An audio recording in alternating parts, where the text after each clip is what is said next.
ভালোবাসার মানুষকে চমকে দিতে কত কিছুই না করেন প্রেমিক প্রেমিকারা। কেউ দেন ফুল, কেউ উপহার দেন ঘড়ি কিংবা পারফিউম। কিন্তু এবার ব্যতিক্রমী এক উপহারের ট্রেন্ড ঘুরছে সামাজিক যোগাযোগ মাধ্যমে। আর সেই উপহার তৈরি হচ্ছে প্রেমিকার নিজের চুল দিয়ে। সামাজিক মাধ্যমে ছড়িয়ে পড়া বেশ কটি ভিডিওতে দেখা যাচ্ছে প্রেমিককে বিশেষ উপহার দিতে তরুণীরা নিজেদের চুল কেটে ফেলছেন। শুধু চুল কেটেই থেমে থাকছেন না তারা, কাটা চুল যত্ন করে সংগ্রহ করে সেগুলো গুছিয়ে তৈরি করছেন চিকন একটি বেনি।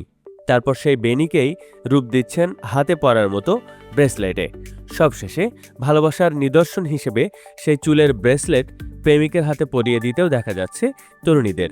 অনেকের কাছে বিষয়টি বেশ আবেগঘন ও ব্যতিক্রমী। তাদের মতে ভালোবাসার মানুষের জন্য নিজের শরীরের একটি অংশকে স্মৃতি হিসেবে উপহার দেওয়ার এই উদ্যোগ নিঃসন্দেহে অন্যরকম।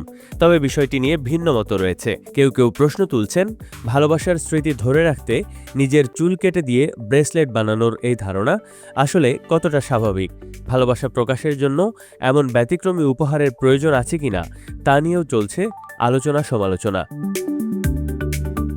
তবে মতভেদ যাই থাকুক, একটি বিষয় স্পষ্ট, প্রিয় মানুষকে চমকে দিতে প্রচলিত উপহারের বাইরে গিয়ে নতুন কিছু করার এই প্রবণতা যে তরুণদের মধ্যে বেশ আগ্রহ তৈরি করেছে, সামাজিক যোগাযোগ মাধ্যমে ছড়িয়ে পড়া ভিডিওগুলোই তার প্রমাণ। ভালোবাসার বহিঃপ্রকাশে কেউ ফুল বেছে নেন, কেউ চিঠি, আবার কেউ স্মৃতির কোনো বিশেষ জিনিস। আর এই নতুন ট্রেন্ডে সেই তালিকায় যোগ হয়েছে নিজের চুল দিয়ে তৈরি ব্রেসলেট, যা ইতোমধ্যেই তৈরি করেছে কৌতূহল, বিস্ময় আর নানা প্রশ্ন।